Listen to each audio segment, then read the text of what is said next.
Welcome back to No Chill with Gilbert Arenas. Our guest today parlayed his love of video games, marketing, and social media to become the face of NBA 2K. Now you're the head of what? Lifestyle and content marketing, working with hoopers, influencers, entertainers, everybody to really help keep the brand flowing and thriving and surviving. We got Ronnie Singh, but y'all know him better as Ronnie 2K. What's we up, appreciate everyone? you pulling up. We pretended to have a studio audience now. I'm great. We got upgrade. Oh, please, everybody. We have quadrupled our audience size at Gil's crib. So when people think about NBA 2K, they think about you, obviously. So how did you become the face of the NBA 2K franchise? Obviously, like the way that we've built this title is built on hundreds of people at our organization. I mean, this game has really just changed what gaming and basketball really stands for. And like I'm a very small cog in that, but like being a part of like shifting it from more than a basketball game to a cultural kind of phenomenon. So a lot of things that I work on these days are, as you mentioned, the interactions with celebs and influencers and whatnot, but trying to like figure out where the periphery of our audience lives. Like we've done a remarkable job of hitting that ceiling of like everybody that loves basketball and has a console, they probably play 2K, right? So like, where can we extend and where can we grow? So things like, the fashion, the music, I'm actually here in LA partly to listen to like some of the people that are building our soundtrack for this year's title. So it's just a massive business. We have partners across the NBA. We have everybody who's anyone playing our game. And, it's just become this thing that just means so much more than the small video game. Me and Gil were talking about how he was on a cover all those years ago for the other title, and how much it's changed since then. Like that industry, the basketball video game industry, has changed so much since then. Yeah, I was telling him I had two brands, right, and I played 2K. Like that's what we played because the features was better. It was just like the game just played better, and the other one had a bigger name, right? So back in those days, and I'm sitting there like and I was like at this point where I am. I'm gonna just take the bigger name, even though I don't play the game anymore. Yeah. Right? I don't play that game anymore, but I just want to take the bigger name because I had a bigger audience, and I was trying to just align myself with just big brands, and that's why I went that way. And then, looking at Chris Paul, like, I wish I was. When they do like all the decades, I'm not part of that. What's crazy is that was my first year at 2K. Oh, what? So all those years ago, 2008 was my first year at 2K. So like. I wasn't part of that decision back then, and maybe it would have been different if, like obviously you and I have been friends for a long time. Maybe it would have been different. Who knows? Yeah, it's just crazy how the game has just evolved, and especially with the youth. I'll have kids, just one. His name was Malachi. When the game is about to come out, 2 weeks, he's gonna ask every single day. He's gonna wake his parents up at 2, 3. Like, how many more days do we got? And he's just going. Like, it's just like he's such a phenomenon when it comes to the game. It's unreal. Like, I've never seen a kid who's so obsessed. Like, he wants he's gonna do all his chores so he can have like $1,000 so he can just buy all the packets and shit like that. And it's just a good way to keep them in check in August, those kids. Did they send you the codes yet? It's like, no. It's like, I'll get him in like a week. Yeah. All right, next, did they send you the codes yet? So it's like, no, they haven't. Well, can you DM? Like, hold, just relax, little shit. But it's funny how the games just evolve so much. It means so much to so many people, and that's really like the platform that you want to build, to be able to obviously live in a lot of spaces, be able to give back to the basketball community, and we have 2K Foundations where we build courts all over the country. Like, who would have thought that we would be at the position, a platform where we're actually giving back now to basketball and being able to build courts and extend basketball further, That's the amazing thing. Basketball's given so much to us. We are now giving it back to the game. So you started there in 2008, 15 years later now. For me personally, I can't keep a job for more than 3 or 4 years. So I'm like, I got to get out of here, whatever the reasons are. But what have you seen in those 15 years, just the growth of the game? Like we mentioned before, we were coming up in the 90s, we were playing a different game. Yeah. That kind of, got packed up and got booted out, and everything has shifted to 2K. So what's it been like for you just to see the growth of the game and then your growth at the company as well? I mean, a lot has happened in those 15 years, but I'd say that the biggest thing is it's like a great place to work. There's so many innovators. Our visual concepts team's always pushing the envelope. I don't think any game changes as much as ours year over year for an annualized title. And the emphasis on gaming in general has just tremendously increased, right? Like people, when we used to play video games, right, it was like Mario Kart in the basement, and like it was a social couch co-op kind of opportunity. And now it's, like with esports, like you can actually make a ton of money doing it, YouTube content creation and Twitch, and there's so many opportunities to like raise a whole family on revenue generated, and that's what's really great. Like, who would have thought that this would have happened like this?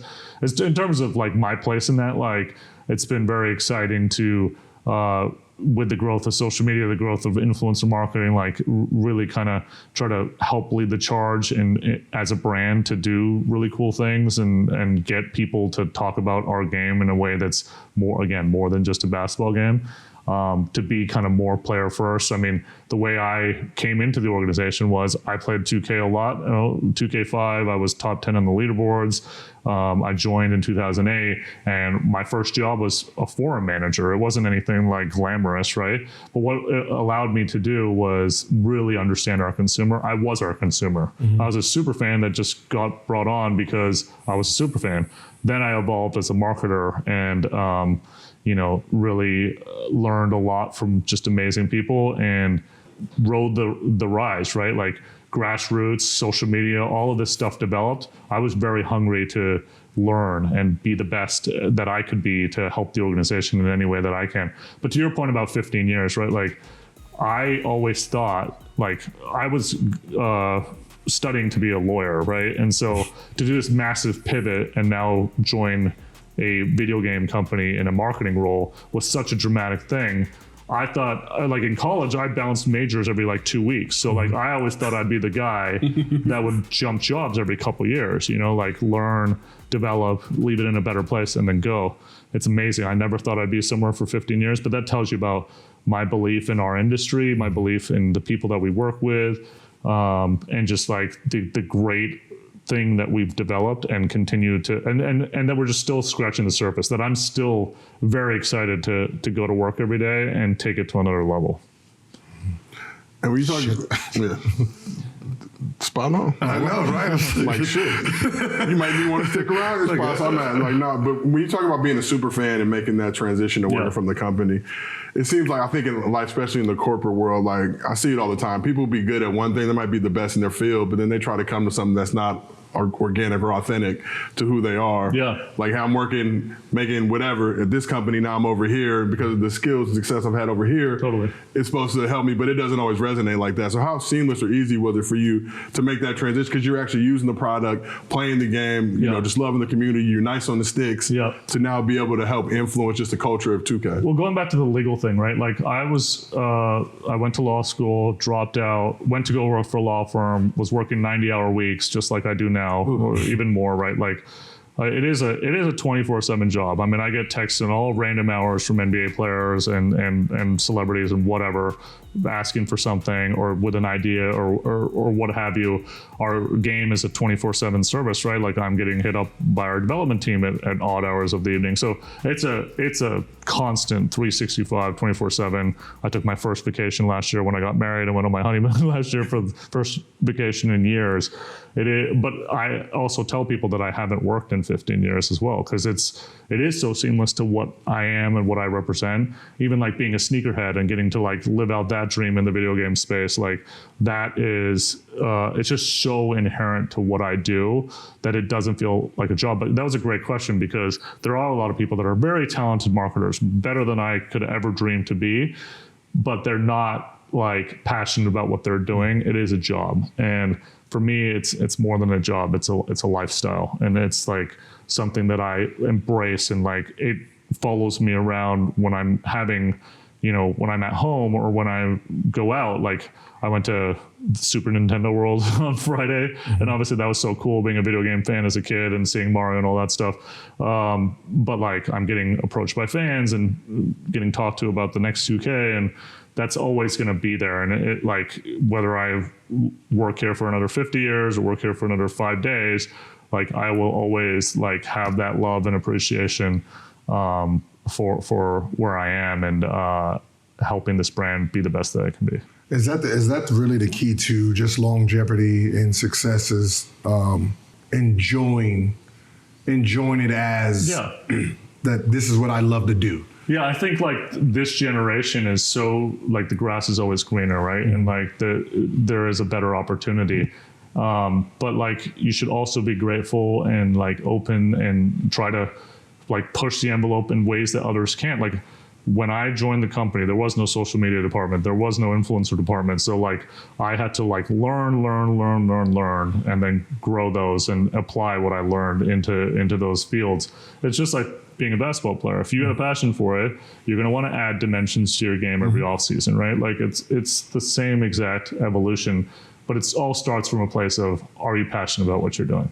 Because if you're not, then you make that move early. I really bounced around. Like I can't tell you, like I changed my educational emphasis, my major, whatever, probably 75 times in college. Like, because guess what? The position I wanted didn't exist, right? Like social media, grassroots marketing, like that's an evolution of the last 15, 20 years. I am weirdly enough, I'm one of the OGs in that space now, right? Like, it's something that I had to like learn and carve, and I didn't really have a quote unquote mentor in that space.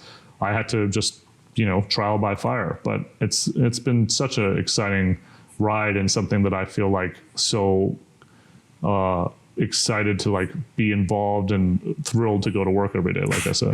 That's why your comment was like, I haven't had a title in 10 years. That's right. To show up, because you just created so much. Yeah, you just make your role what you want it to be, and if you're good and provide value, and then you're going to succeed. So you said your first vacation was last year, honeymoon. How difficult is it to find that work-life balance? I do a ton of work in social media, and I got a lot of young kids who are in the game. And my thing with them is always like, what are your hours? And they'll tell me their hours. Like, then you don't work in social media because you don't have hours. Like, you wake up at 3 a.m. and some news just broke or whatever it may be. You gotta be on it. If you don't know how to maximize and capitalize and jump on that stuff, but ultimately too, to be successful at this shit, you got to take a step back every once in a while, appreciate life, hang out with your family, do whatever you may do. So how difficult is it for you to find that work-life balance? And when you were on that honeymoon, are you getting texts and hit up? Because obviously people don't give a about your own person. They don't care. Like, if they need some shit, they're going to hit you. Yeah, it definitely is difficult. But like I said, because I'm so passionate about it, it is my life. Like, and that's okay. Like, I think it's hard in a relationship standpoint. Like my wife this weekend, I had a lot of social activities for work, and she's like with me the whole time. And it is like energy draining. If you're not the right temperament, like if you are not extroverted in the right way, you don't draw energy from those people. By the way, a big misnomer about me is that I'm super extroverted. I'm semi-extroverted. I have to be to like be able to hang with the people that I hang with, but at the same time, it is not like this energy thing that I get from being social. That's not the case for everyone. So like shutting it down, like you have to like just find space. And that, again, like it's that whole title thing. Like I don't work Monday to Friday. I work Monday through Sunday, but then I also like mentally figure out like, here's where I got a window to just like do normal stuff. You still got to go to the grocery store. You still got to, like function as a life partner, in your everyday. I have a dog, right? Like, like there are things that allow me to like maintain that stuff, but it's just like being an athlete, right? You dedicate yourself in the gym, nutrition, all of that stuff. It is a lifestyle. It is not a career. It is you are drastically changing your life to be successful. And that, you do it as long as you can. And then one day you're going to look back and be like, okay, I really moved the needle there because I worked really hard. And that's true. I think that's what changes for athletes themselves. The top tier, it's a lifestyle. It's not, I went to practice for 2 hours. Yeah. Right? That's you're practicing 2 hours a day. We're treating left behind. Yeah, we're treating it like a 9-to-5 job. Yeah. Right. I got to start off training. I got to do this. I got to watch film. I got to break this down. I got to look at the opponents before me. I got to see what his stats are, where he goes left. Like when Synergy came in, I got to look at the Synergy reports on these players who I'm guarding. But also you got to take care of your body and sleep and nutrition and workout. Like it's the whole day. Yeah. To be great versus to be good is a massive, massive thing. But it just takes that extra, effort and emphasis and focus to be great. And a lot of people don't have it. They don't. They don't have it. It's a job to them. I'm sure Gilbert.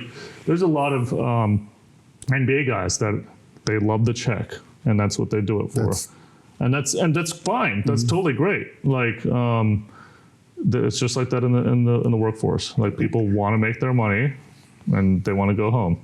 And sometimes when I go at people for their greatness, you have the capability of being great because I know you. Yeah. I know I know you're just here just to do it. You're not actually here to be one of the greats, but you have all the tools. It's amazing to be great. There's a lot of when you're a fan, you expect your athlete to be possessed about their time on the court. But they're just a human being at the end of the day, and some of them aren't possessed about that, and that's totally fine. Just get the check, let's go home. The same way the fans aren't possessed about whatever it is they do for a living. It's whatever, you're a real estate agent, you showing houses all hours of the day. No, you're in the same boat. You shut it down. Yeah. But the great ones, they figure out a way to be very, very focused and efficient. So when we talk about 2K, obviously ratings is all the wave, right? Everybody's obsessed with their ratings.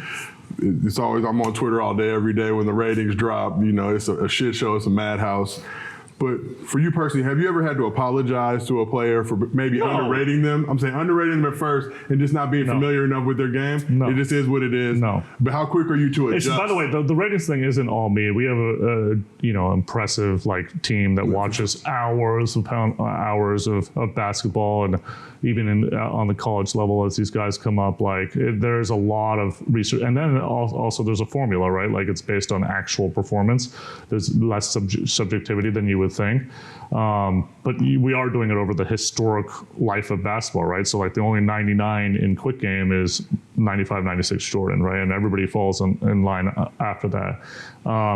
That's the kind, they put so much emphasis and thought into that. So no, we aren't going to apologize for a rating being wrong. I don't think we've ever changed it. Now, look, a lot of people try. We've done some fun stuff. We had a show on Uninterrupted where Karl Anthony Towns was really upset about his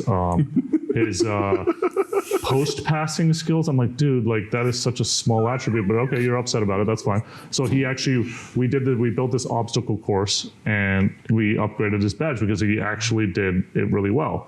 So things like that, of course, there's opportunities, but apologizing, no. I think that team does a tremendous job, and if you look at the ratings not by the number, I think people get really upset because they're the overall number.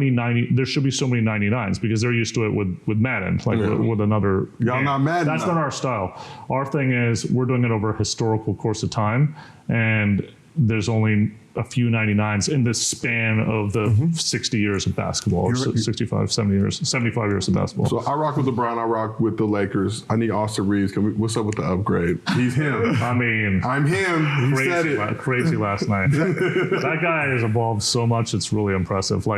Even his own teammates are kind of speechless. So for sure, we're getting that win. Is that? You got a Galaxy Opal today. Is that a meeting right away? Austin Reeves is cooking. We need to go ahead. No, that conversation's happening live. We were all texting each other last night, being he's getting a Galaxy Opal tomorrow on my team. So the 90, okay. That makes sense though. Yeah. Right? So when you think about this, 96 is my best. That's where we're going. And I'm Well, if Jordan's 99 and Yeah. I'm at 96, I can take that shit. 96 amazing. I would put myself about 65, but Yeah. I need everybody who's below me to be below that too. I think there's only 4 96 pluses in the game this year.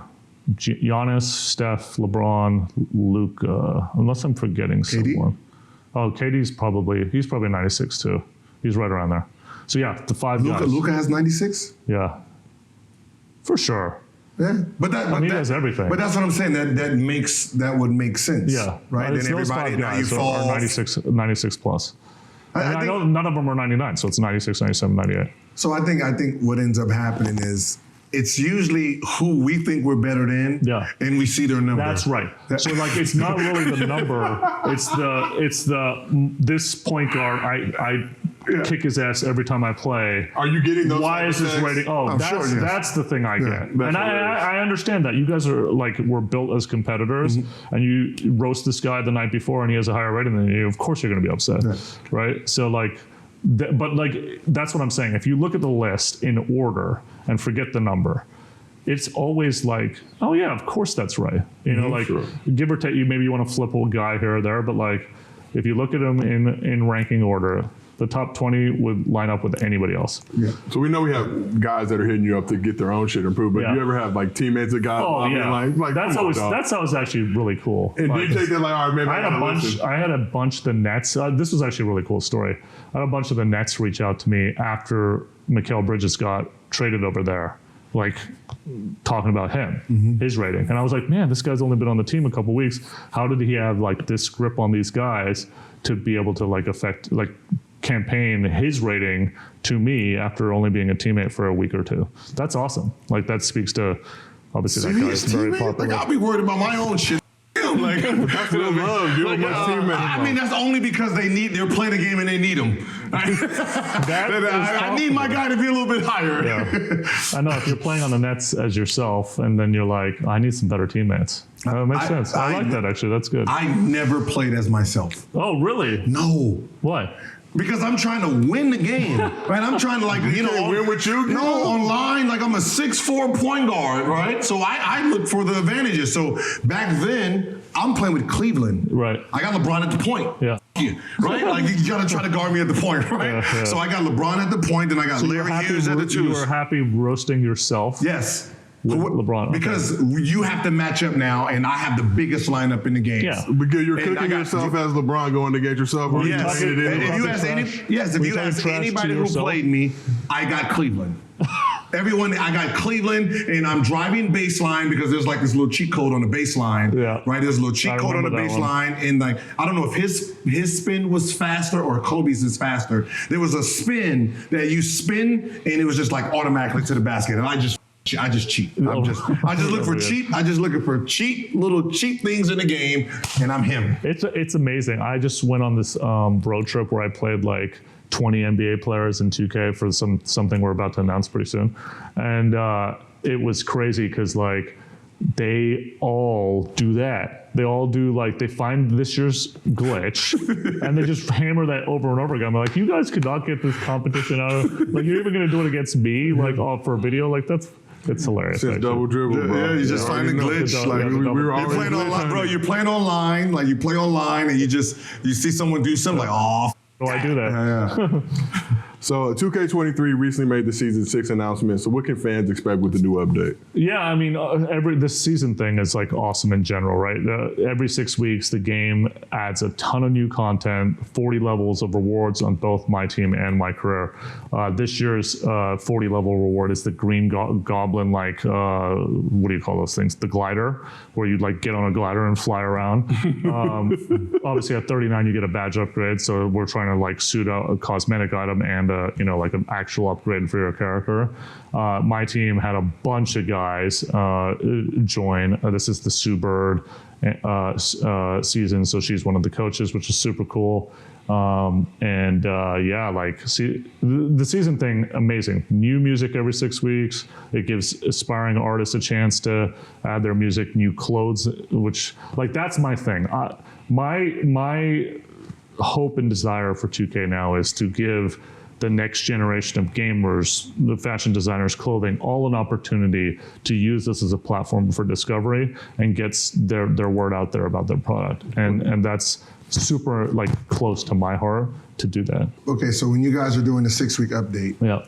how do you hold back from the next game dropping? Like, are you? Oh, you mean like 24 versus this season thing? So yeah. I'd say that the 24 is like brand new features, like thinking about the next evolution of career, like where the story's going. Like that's how we think about that. And then the live content is new. So like new cards, that all goes into seasons. Okay. So it's like the rewards are season based, features are annualized based, if that makes sense. Shit.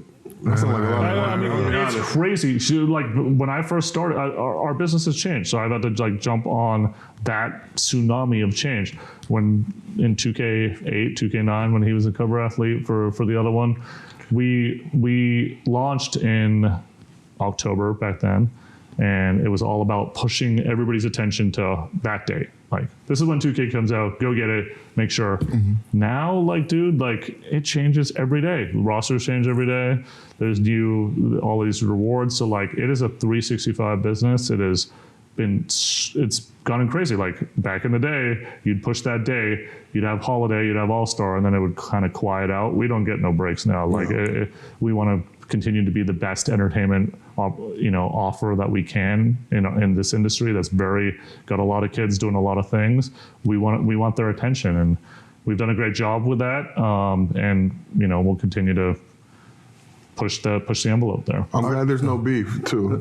No, are you going to start doing better with the crowd? Just forgiving them about Are you going to start doing crowd, right? What do you mean? Okay, so for fans that don't really, they don't like go to arenas, Yeah. like, like let's say we'll take the John Morant. Yeah. Yep. When crowds start screaming stuff out, like when you're going to put that in the game on visiting teams, we definitely have some emphasis on road people, like getting on the road team. Now, obviously, we are relegated with some of the like over the top stuff because we are an E10 plus title and we are an NBA property, but we definitely want to be as authentic as possible. So you've seen it with like it's harder to play in our game if you're a road player versus a home team. So yeah, we try to balance that the best we can. So you just mentioned you were on the road with like 20 plus guys playing games. So a lot of NBA players claim to be nice on the stick. So we saw a lot they all do. The bubble. Like, everybody's talking about their him and their this and their that. But who are some of the guys that are actually good at 2K? Well, we had an ESPN Players Tournament a few years ago, and Devin Booker won that tournament, and he is really good at the game. Like, it was a great year to put him on the cover, obviously, alongside MJ, at the Year of Greatness. He is definitely one of our greatest 2K players. I've always said in many, many interviews that Paul George is really, really good at the game. I think our game's so big now that it's tough because some guys are really good at quick games, some guys are really good in the city, this, some guys are really good at my team. So like it's a different play style, and you only have so many hours to get really, really good at something. So it's probably a different answer for all of those different modes. But like I've always said Paul George is the number one guy. And when you're playing those guys, are they talking shit to you? Or do you humble the them? NBA? Oh, yeah, of course. Yeah. But I think that they're also like, there's a little mysticalness of it, like playing against me, which I don't get as much time to play as I used to, but I did well in the series. I'm not going to break my record, like meaning tell you of those 20 people how many I beat, but it was very many of them. So you'll have to wait and see. Which is funny now because you don't play as much as you did when you first started. I was worried. I was like, this year especially, obviously, like I got married right after launch. I had a honeymoon. And then we've been so busy with WWE launch as well. So I hadn't had as much time. So I was a little concerned going into the series, but then had to lay the smoke anyway. They didn't want it. Yeah. So in your opinion, obviously you've been there 15 years, played the game much longer than that. Who is the best NBA 2K team of all time? You had to pick one team to play with. Wow. I mean, obviously all the Jordan teams are really good. I'd say the Kobe Shaq, obviously that team, 09-10. That team's a lot of fun. I always played, because he's such a glitch in the game, 07, 08 Rockets with Yao.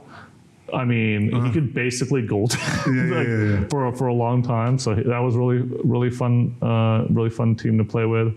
The Nuggets team with Andre Iguodala, J.R. Smith. J.R. Smith was god in our game in the early 10s. 2004-5? Even like 09 to like 11. 2K11, J.R. Smith is, whatever reason, was ridiculous.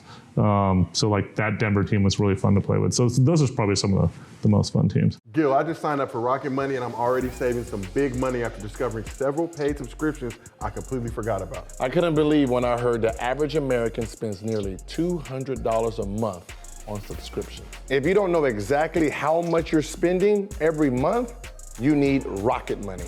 Rocket Money is a personal finance app that finds and cancels your unwanted subscriptions, monitors your spending, and helps lower your bills, all in one place. Over 3 million people have used Rocket Money, saving an average person up to $720 a year.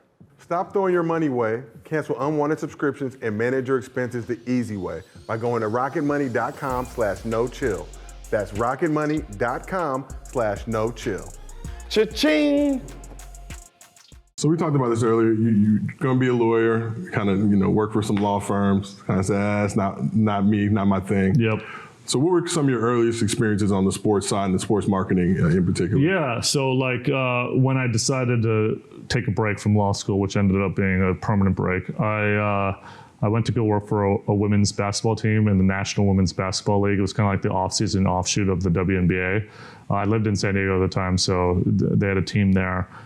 Did this season there, and then went to work for the Golden Baseball League, which had a bunch of minor league non-affiliated teams in baseball. And I was a big baseball fan as a kid, so that was kind of exciting. And so I joined as director of operations. I kind of ran all their game day entertainment, which was super fun in a way too, because like it's all this entertainment that's unorthodox. Like the thing that's happening off the field is more important than what's actually happening on the field in minor league sports. So like we had giant toothbrushes that would brush the bases because it was like a sponsorship deal that needed to be entertaining. So that's always what we were thinking about. So I knew Jose Canseco as a kid. So we signed him to bring obviously a lot of attention. It was right during the time that he was writing the books around juiced and the steroid stuff in baseball. So maximum exposure, signed him to play in this league, have him come back to baseball, got a lot of eyeballs with that. But he found out that we had a Long Beach team, and his daughter lived in Long Beach. So he asked immediately after we signed him. He played one game for us and then asked for a trade, and I was really salty. So a week later, he was coming for a road trip to San Diego after we had to trade him, and the night before, 24/7 is that job. We went to Bonds, bought a bunch of juice boxes, and then we got stickers of his face and like put them on the juice boxes and gave them as a game day promotion. Like you came in the stadium, you got one. And I didn't realize how big it was going to be. I just thought it was kind of like my saltiness that was just, I'm going to get him real good. And then it just went crazy. And again, this is before Twitter, and this was 2007 or whatever year it was. Mm-hmm. So that was my last job before I joined 2K. A few months later, I applied for the floor manager position at 2K, and I've been there ever since. Petty. That's two men, one in particular who appreciates high-grade pettiness. Yeah. It's important. That's what I did with LeBron. Yeah. When during the playoffs, I was hurt, but it was the 07, 08 when it was a whole thing with him and Deshaun Stevenson. Oh yeah, I remember that. And it was going back and forth about who's overrated and all that stuff. And I had Papa John's make the Crybaby James 23 shirts that everyone wore on our home game. Yeah, so that was like, I'm pretty sure. I mean, I think it's just so integrated with entertainment, right? Like you want to have characters, you want to care about these people, and so creating villains and creating like good guys. I mean, for a while I was kind of the villain of 2K as well, right? And so I think that people just connect with that kind of personality and characteristics and like a little bit of clapback. They want to see themselves in the characters that they see. And people are, if you're a sports fan, you are competitive. You want to see competition. So really leaned into that in my early days at 2K. So you talk about being the villain of 2K. Did you embrace that role? And what does that really mean? I think people a lot of times, like we all do with it. I know you don't give a like people say wild shit to you all the time. I'm always just like, how do you like, because I'm still kind of in that phase where, the death threats and all that type of shit. Yeah. You get enough of them. It's like, motherfucker, you're not really going to do shit. If you were going to do it, just go ahead and do it. Yeah. You're not giving me a warning. No one warns anybody before they kill them. Unless you're really a psychopath. Unless you're really about it. But yeah, I think that like we are very player first. So like it's very important for us to like give the best experience to the fans with our game. But like me personally, I don't develop the game. I don't. But it doesn't matter. They see you're the face. No, they think you do everything at the company. But when I read my comments that are like, the obvious, like this is wrong with the game or this is wrong with whatever, I can only control what I control. And like the things that they actually appreciate about me are the philanthropic things and the way we give back to basketball, the way that we've pushed culture forward, all of that stuff. That's things I'm responsible for with my team. The stuff with the game, like of course, like I share the feedback with our amazing visual concepts team, but it's not something that I deal with day to day. So I'm not as affected by those. It just doesn't really faze me because it's not my everyday. Now, if people said you don't work hard, then I'd probably be a little bit more upset about that. But I never get those comments. So it's fine. I've got people I know who manage like social media accounts, right? So it's a brand, whatever it is, but they're the one tweeting from it. Yeah. And the brand account will get clapped back on. But they take that shit personally. Yeah. Like people know it's them behind doing it. Yeah. So that shit always cracks me up. I mean, to put myself out there as Ronnie 2K was definitely a bold maneuver, but it just felt so right because we're in the field of entertainment and sports, and again, creating those characters, creating a villain or creating a face or creating whatever it is that's going to have a point of view, but one that you can connect with. There's never been any question that I'm a huge fan of 2K and that I grew up on this game, and it was authentic. Like it would be very hard to duplicate that kind of same thing because it is so organic but authentic, like true. Like I was a true fan that just became a super fan that happened to work for the company and then grew in the company and became the face of the company. Like it's a path that people have seen over 15 years and can understand and relate with, and so it's kind of amazing in that way. Yeah, how cool is it for you? Everywhere you go, I've seen you out and about at times, what I mean? Line of people always trying to get to you. Reminds me kind of like Stephen A. Smith. They got the meme of him walking into the arena, but he's dapping everybody up. Like he's Steph's about to go drop 30. But how cool is it for you to see just the love? We talk about the hate, but we also got to talk about the love. Because a lot more, I think on social sometimes you get caught. Like for me, I could put up something and many people could love it. One person hates it and I'm going to be worried about that one didn't like it, as opposed to all the people would do. So how cool is it for you to see the love that you get everywhere you go? I'm so honored that like this thing that I loved so much, gaming and sports, and especially basketball, like turned into this thing that I could like have a lifestyle, feed my family, but also like, be able to give back and pay it forward to the next generation of the things I talked about. And these young basketball players are always so excited to meet me. And, I am this figure that they've grown up with, like 2K has been around this will be our 25th year coming up. And I've been there for 2/3 of it. And, like that road, and for it to mean so much to so many people, like a lot of the young guys, like the first time I met Karl Anthony Towns, even he's a little older now, he's got to be like almost 30. He came up to me, he's like, you don't understand what you meant to my childhood. And same with Zion, like these like big time names that are coming to the league now, having played 2K their whole life. It just speaks to the power of this game and what it's meant to so many people. And then, like the opportunity to be able to, like I said, build basketball courts across the country and across the world. We have 30 courts across the world, 6 continents that we built. I've just completed my 60th Make-A-Wish. I never thought it'd be like an opportunity to also like put good back into the world as well. And that's what I live for. Have you realized you are the biggest face on video games that's alive for anyone from the age of 8 to like 17?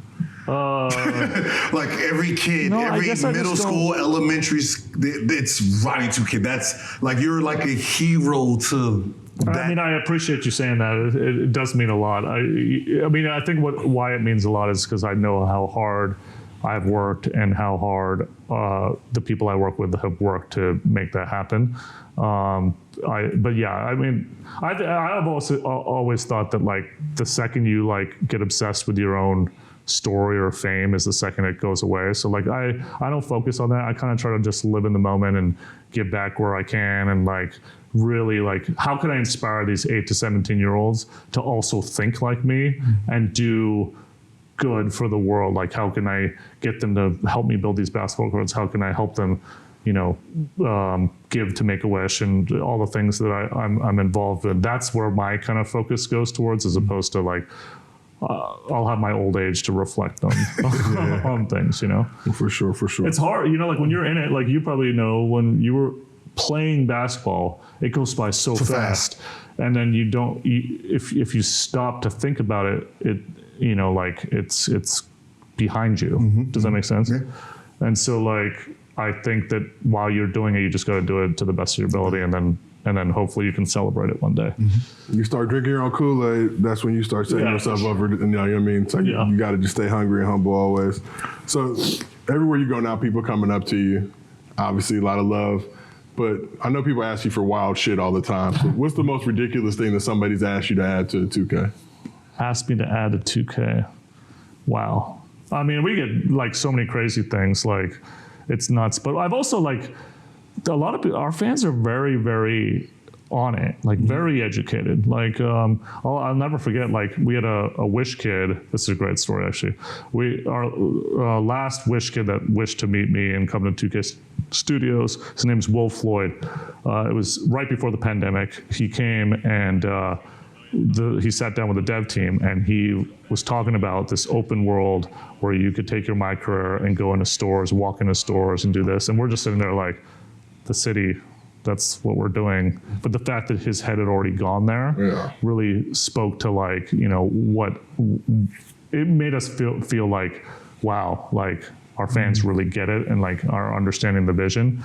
And what's crazy about that story is that kid like went on a couple years later and applied for a position at VC, independent of me. I had nothing to do with it, and got a job. He now works for Visual Concepts. As a Wish kid. Like, so the you know, like the full circleness of like having anything in the world you could wish for and wishing to come to this silly video game company, you know, like the small little startup video game company years ago, and now for it to define his life and pay his bills and you know, provide for him is just like, that's the kind of story that I clam onto and love about what we're doing. So it's kind of like he was a visionary, and I know you're already doing this shit. But for me, I always appreciate it. Might be something I'm already working on, but somebody's like, you should do this, that, or whatever. You want your fans to like get it. Damn, you was thinking about that same shit that we getting paid to think about. That's right. Yeah, that's like. Well, I mean, I know what I love about our fans is they are vocal. Like, yeah, sure, my social media hate is what everybody in the NBA gets. It's fine. But they really care. And like, that's all you can do as a product and as a marketer, right? Make your fans, make your people, like your consumer, care about what you're doing every day. That's all. How is it dealing with the retirees? How so? Like, because I know that we have to sign stuff to. So is it so hard? You guys have to join the Retired Players Association, or obviously, like if you just want to work with 2K, you just work with 2K. It is a lot of work, and people don't know that because some NBA players want to just fall off the face of the earth, which is totally understandable and what you want to do. But of course, your fans feel like there's a responsibility that you need to still continue to be in the video game and part of that industry. But it's really, ultimately, it's the player's choice how involved they want to stay. We love every, you know, it builds more. Our responsibility with 2K is to continue to educate the kids about the game of basketball. And I'm talking about the 75 years of basketball, right? Like, it's very important for us to continue to shine light on, Wilt from the 60s and Kareem and all those players that really made basketball into what it is. And of course, your generation, we need to continue to inspire, but it's ultimately up to the player whether they want to be involved in that. Shitty Some old dudes are haters sometimes. I know, they just be For the like most part, sometimes. Some people just don't get gaming still, right? And that's okay. Which is wild. That is what it is. We don't need you to get it. Just put your name in the game so I can pick you. That used to be the worst coming up. It was like, certain players. Because wasn't Scottie Pippen wasn't in the game for a while because he didn't sign his license deal. It's like you. I had to call Scotty myself and be like, look, man, these kids really want you there, and please do it. And you know what really swayed him? His own kids. Yeah. This is his own kid. That's all he played. Look who this is. Who the this guy? Yeah. Which is great. However we can allow you to give back to your own kids, that'd be great. So look, I'm sure players try to butter you up to get their ratings increased. I don't need any names. Obviously, we're a show that we don't promote snitching, not even dry. No wet snitching, no dry snitching. But what's I'm sorry, what's the difference between wet and dry snitching? Well, wet snitching is just blatantly like OJ did it. Yeah. Dry snitching is like, former running back. Former running back. Sources says. He might have. I know a running back who might have done something, but what's the craziest thing somebody tried to offer you to get a boost in their joint? So many things. There's a lot of Google stories about it. There's some things that are way crazy. You're on No Chill, but so we need the No Chill. Sneakers, you probably saw I don't want to talk about it. Just Google, who was the player it was about? It was some Wizards player, actually. I didn't want to talk about We'll keep it like that. Wait, hold on. Wait. Is it my year? Player? No, it was a couple years after you. Okay. Damn, I thought it was one of my enemies. He'll have ops on the way. I got ops. I got one. A famous Wizards fan offered something inappropriate. I'll just leave it. To make it higher or lower? Makes a player's rating higher. She's not even. Yeah. Do you know this Wizards fan? No. Okay. You could Google it later. That is hilarious. Okay. Well, I think we can all, this is No Chill, but we are all very intelligent human beings. We can let our minds go wherever it's going to go. I love those kind of fans. But so when people offer you shit now, do you take it? Do you say no? Because I'm the same boat, but not even with the expectation of ratings are everything authentic. They're too sacred. But when somebody's like, "Oh, Ronnie, I got these shoes for you," do you know, all right, motherfucker, you want a ratings boost? I'll go buy them myself. Yeah, exactly. That's right. It is what it is. It's a slippery slope. I know sometimes we look at some players that we think we're better than, but we're better than them because we're playing them one-on-one. But when it comes to overall game and your overall experience in the NBA, you're not better than them. You're better than them one-on-one. The fans will always keep us honest too, right? All of a sudden some guy's rating goes up a lot and he's not balling out. It's like, Ronnie, get some shoes? What happened? Yeah. No, I think it's really important to keep them authentic because it is a slippery slope. But the crazy thing, the craziest thing about this ratings phenomenon, I can't say this enough, is it is up to the player. They're dynamically changed. You ball out for a week, your rating goes up. You suck for a week, your rating goes down. See, that's it's that new all shit. It's all on the player. That's I know back in your day, it's stuck. I think it Game's out. This is what it is. I think it update maybe 3-4 times a year, with some patch or whatever. Now it updates. It can update every day. Every day. And so shit. Yeah, but they still care, and it's still this huge thing. But at the same time, you want a better rating? Go play Steph better. goes 3 for 19, and then you're playing with him that day, and it's come on, this shit ain't realistic. There's just one night. It's just one. We don't usually do it over one night. It's a sample size, but. How wild is it to know that guys are playing the games and then they're going home after a week, 2 weeks? I ain't been cooking in a couple of weeks. I know the funniest one. That's why Gilbert doesn't play as himself. I know this one. I know I would do this. And you see a player rank that's trash and it's high. You're yo, this ain't real. He's not an 85, bro. He's like an 81. Yeah. I know players probably do that because I would. 100%. Yeah. Well, especially at the same position. Yeah. So in the history of the game, there's only been 5 players who got a 99, right?